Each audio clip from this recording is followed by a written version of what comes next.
have a bit of a controversial thought to share. Hustling isn't a good thing. Allow me to explain why I say that. Hustling is all about working harder than everyone else and doing everything imaginable to get the job or gig or project or whatever. It's about sacrificing everything else on the altar of getting ahead. Hustling is what the starving artist mindset is all about, and you all know that I despise that mindset. Yes, as creative entrepreneurs, we do absolutely need to work hard. But working hard all the time, aka hustling, is the opposite of helpful. Frankly, I hate hustling. Our best creative ideas come to us when we're allowing our mind the freedom to rest and be still. Creativity doesn't thrive when you're stressed and tired and frazzled and, well, starving. Yes, work hard, but work hard with balance and calm and intention. Work smarter, not harder. Today, we're going to discuss how you can say no to the hustle. Welcome to the Starving Artist No More podcast, with me, your host, Jennifer Jill Araya. Starving Artist No More is a business coaching community dedicated to helping creative entrepreneurs cast off the starving artist and find thriving fulfillment from their businesses. If you are a creative entrepreneur who wants more from your creative business, if you want to build a thriving business that truly meets your needs and fulfills you holistically, personally, creatively, and financially, if you want to move beyond the harmful starving artist stereotype into a place of abundance, joy, and fulfillment in your creative artistic work, then you're in the right place. I'm so glad you're here.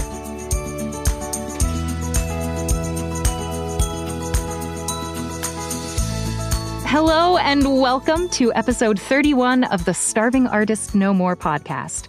I'm your host, actor, and creative entrepreneurship coach, Jennifer Jill Araya, and I am so very glad you're here with me today. Before we dive into my takedown of hustle culture, I want to make sure you know that the summer cohort of my Taming the Muse group workshop is getting underway super soon, on July 19th, 2023, just over a week after this episode is airing. I am so excited about working with this fabulous group of creatives. The Taming the Muse group workshop is focused on helping artists figure out what they need from their businesses, learning how they can build a business that fulfills them holistically, personally, creatively, and financially, and giving them the strategy and the support they need to make that uniquely fulfilling business a reality. Every time I work through this curriculum with a new group of creatives, I am blown away by the results. I cannot wait for this next session to get underway. A couple spots are still available in this summer session, so it's not too late to register. You can find all of the details on my website, starvingartistnomore.com. And if, by contrast, you're listening to this episode way in the future and this summer cohort of the Taming the Muse group workshop is long past, then I still encourage you to check out my website. It will always be kept up to date with the latest events, seminars, workshops, and courses I have available. Who knows? Exactly the resource you've been looking for might be available for you there. Now that we've got that little announcement tidbit out of the way, it's time to turn to the main topic of today's episode, saying no to the hustle. Our modern world sometimes seems consumed by the mentality of the hustle culture, the push to work all the time and forgo everything in the pursuit of success. The push to hustle is everywhere. One of the business coaches I follow recently sent out a link to a YouTube video that he suggested we watch. In the first 30 seconds of that video, viewers were told that we need to work harder, that to get ahead you have to hustle, and that you should maximize every second. I could barely watch those 30 seconds of this video before it made me so angry that I had to turn it off and then open up my podcast episode notes to start writing my preliminary thoughts for this episode in reaction to it. And no, I'm not going to link the video in the show notes. It's not worth watching. After I cooled off a bit, I wanted to double-check my reaction. I know that there are plenty of ways that I still need to work on my own mindset, after all, and I thought maybe my reaction was out of proportion. I talked to a friend about it, and her reaction was much more muted. She told me that she didn't have a negative view of hustling like I did. Maybe it was time to check my instinctive reaction and grow in my own understanding. Is hustling really as bad as I thought it was? Or is the zeitgeist right and hustling is actually good? So I started where I often start when I'm trying to learn more about something: the dictionary. If you've been around this podcast long, you know that my primary creative work is as an audiobook narrator. And in audiobooks, the exact definitions of words matter. Merriam-Webster is your friend.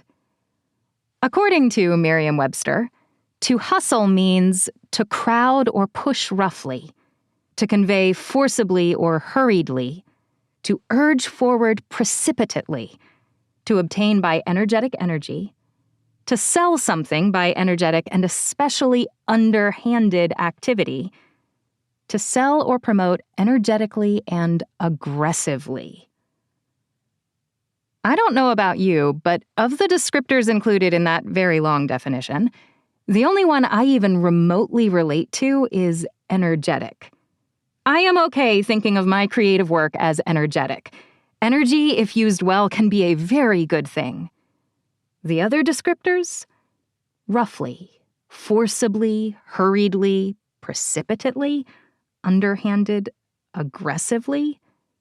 Not so much. I don't want my creative work or my creative business to be characterized by any of those things.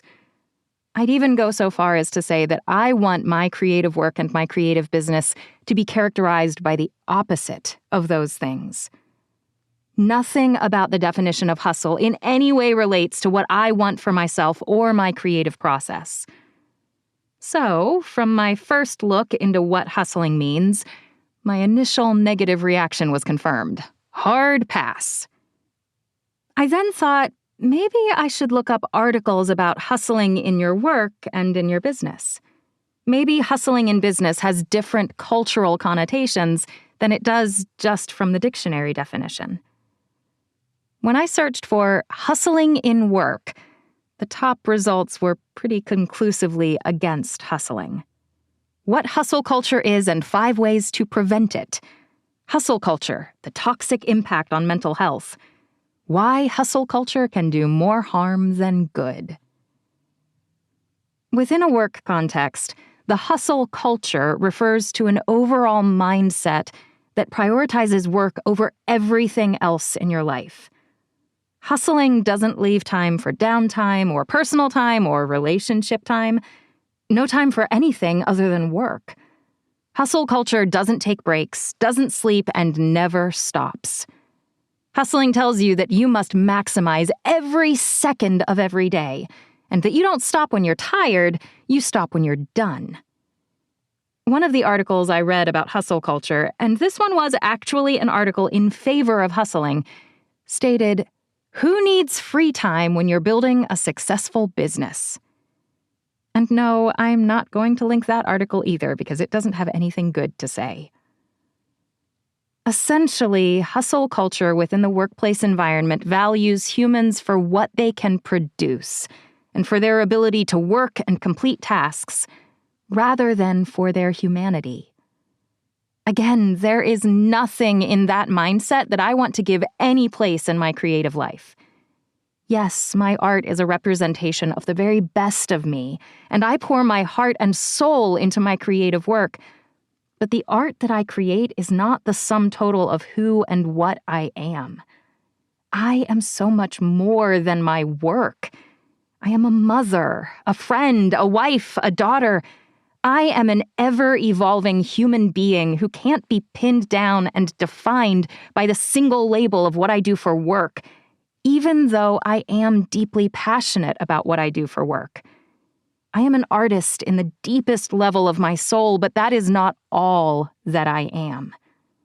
I am an artist, but I am also more than an artist. The same is true for you. Your creative work springs out of the very deepest truths of who you are, but your art does not define you. You are so much more than what you create. You have value as a human being that goes far beyond your single role as an artist. You are more. Hustle culture seeks to define you by your work and only your work. My response is that every human contains multitudes, and I refuse to be defined by only one facet of who I am. I say no to the hustle. In all of my searching about what hustling and hustle culture are, I found only one thing that I could agree with. Hustle culture tells us that we should work hard. Yes, as creative entrepreneurs, we do need to work hard. In fact, I work much harder right now as an artist business owner than I ever did during the few years when I worked in an office for someone else. Working hard is absolutely a necessity to have a thriving creative business. But it's the nature of how you do that hard work that I take issue with. Hustle culture says we need to work hard all the time. And that if something isn't working, then you just push harder and dig in deeper. You hustle. That kind of working harder and harder and harder is the opposite of helpful. No one can be truly creative and innovative under that kind of pressure. Creativity requires space and time for deep thought work, time for your mind to wander and dream up the incredible ideas that make your art unique and wonderful. You can't do all the things and also have time for deep, soul-searching creativity. Yes, you need to work if you want to build a thriving creative business, but you don't just need to work harder. You need to work smarter. How do you do that? How do you reject the screams coming from the culture around us that tells us that we need to hustle, hustle, hustle? The first step, as is often true of the problems facing creative entrepreneurs, is a mindset shift. The way you seek something is the way you will experience it. In other words, the attitude you use as you seek to build and grow your business will continue throughout the life of your business. The way you seek your thriving, fulfilling creative business is the way you will define it. I know a lot of creatives feel like they have to hustle during the early stages of their artistic careers, that they have to push harder and harder and harder to get their businesses off the ground. But if you start your business with hustle, you will continue to experience your business with hustle. If you want to one day have a thriving business characterized by ease and joy and contentment, you need to cultivate a mindset characterized by those things now, while you're building that business. Aristotle wrote, "We are what we repeatedly do." Excellence, then, is not an act, but a habit. If you repeatedly push yourself harder and harder and harder, that hustle becomes who you are. But you are so much more than that. Choose a mindset that says no to continually working harder, a mindset that recognizes that doing more isn't always the answer. Choose a mindset that works smarter, not just harder. The next step to moving past the societal drive to hustle is to let go of the not working guilt. I'm sure you know exactly what I'm talking about. I know all this stuff, and I still deal with it more often than I'd like to admit. The not working guilt is that guilty, sinking feeling in the pit of your stomach when you have time away from work that there's something you forgot to do, some vital task that remains undone that's going to come back and bite you, that any time you have away from work is somehow wasted because you're not using that time to be productive. Not working guilt can be so insidious. A 2017 study by 2 employment research firms, to me, really highlights the cultural pervasiveness of not working guilt. The study looked to quantify the productivity of remote employees as compared to in-person employees. The remote employees were found to be exceptionally productive, but despite that high level of productivity, 62% of the remote workers surveyed feared being seen as lazy by their colleagues and felt guilty about working from home. Even though the remote employees had a better work-life balance and were more productive, the pressure of hustle culture wouldn't let them actually relax. I'll link that study in the show notes if you want to read it yourself.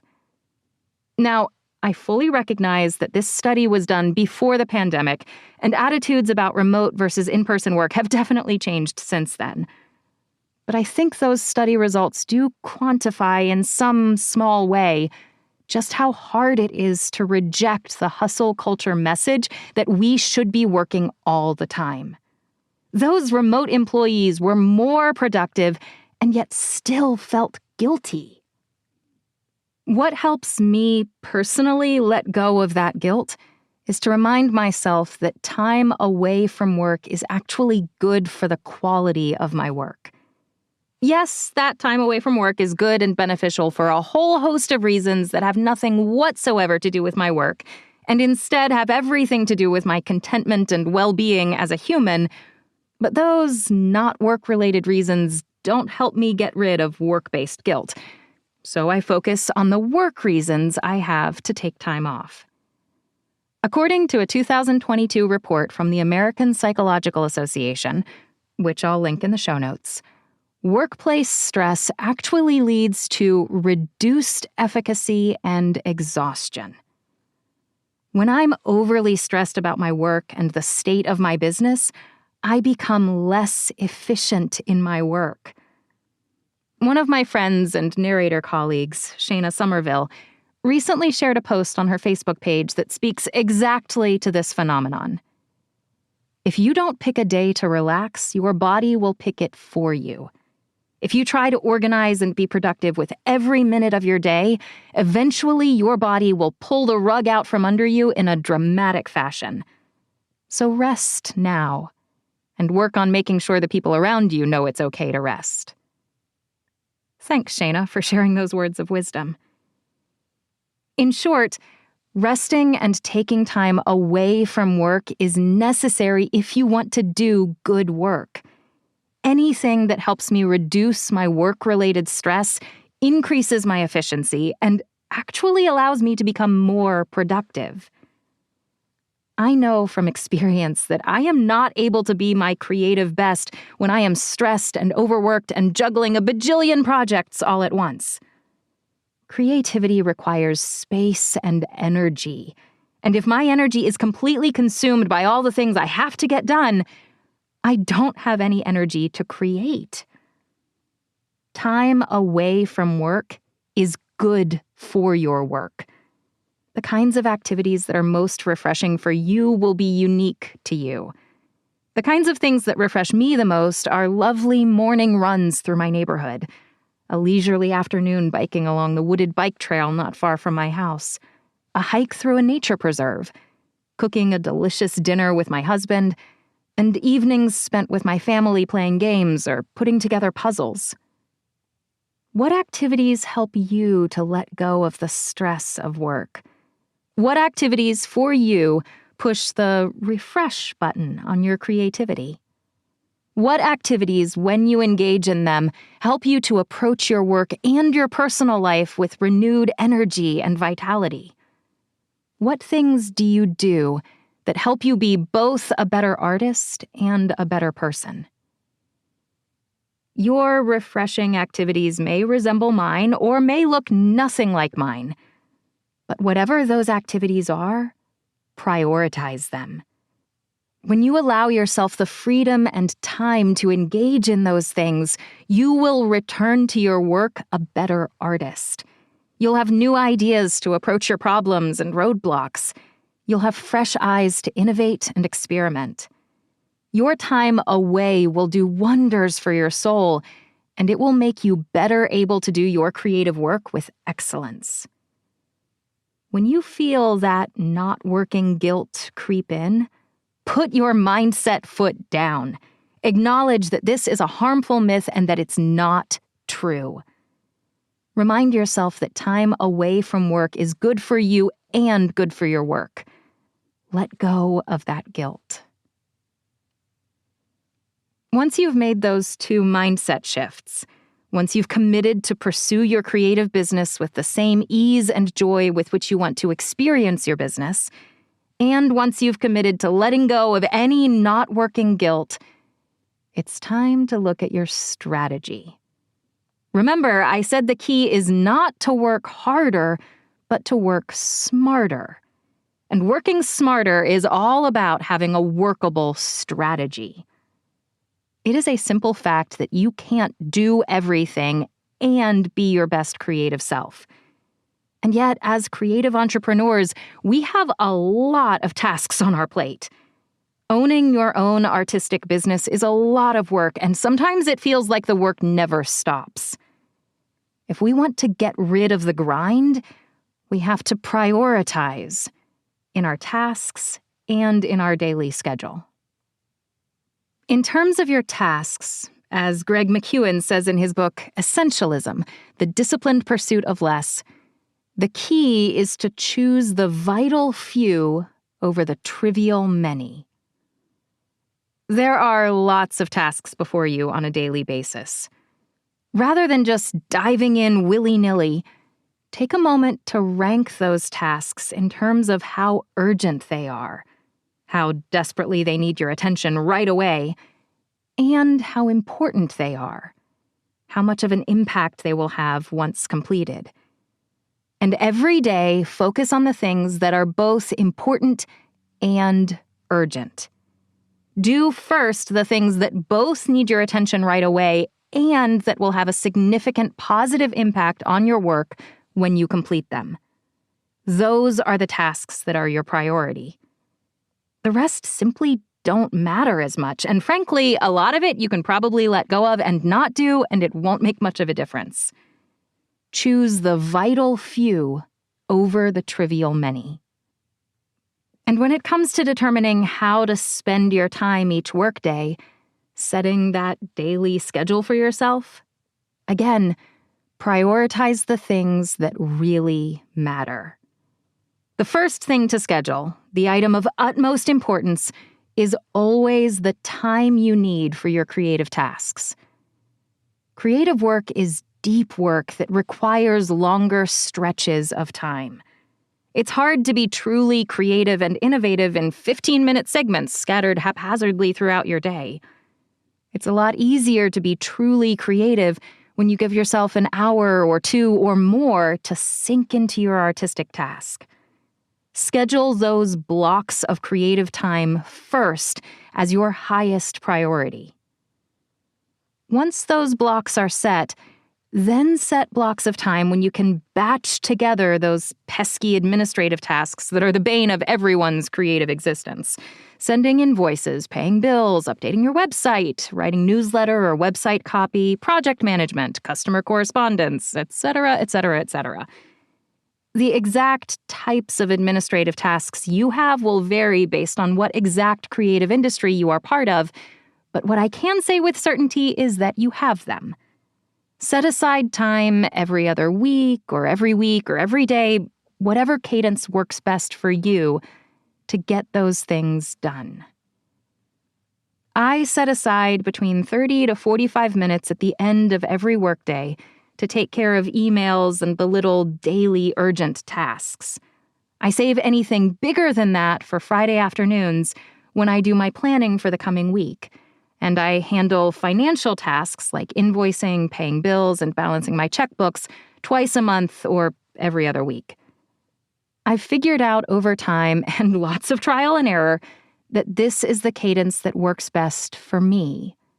What works for you may look similar or it may look nothing like it, but whatever routine for completing those administrative tasks works best for you, settle into it and stick to it. When you know that you have a plan for taking care of the many tasks that pile up in your business, while simultaneously giving you the time you need to do your creative work, the peace of mind that results will allow you to do that creative work with ease and serenity. Your mind can let go of the administrative tasks, resting assured that you've prioritized appropriately and that you have a plan for getting the tasks done that need to get done. In the meantime, you can be free and create. You can do that deep work, and you can be your creative best. More than just prioritizing your tasks and your work schedule, prioritize you. In your life, work is not your priority. Your well-being is your priority. The relationships with those you love is your priority. Doing what you need to do personally to be a fulfilled human being who is also an excellent artist is your priority. You come first. Rather than working hard, choose to work smarter. Do your artistic work with balance and calm and intention. Say no to the hustle. Thank you so much for being with me today for this look at how we, as creative entrepreneurs, can reject the work harder mentality that the hustle culture tells us is a necessity. I hope this conversation gave you some food for thought and maybe a few practical action steps to make positive change in your work and in your life. If you have any questions about this or any of the other topics I've discussed here on the Starving Artist No More podcast, please reach out to me.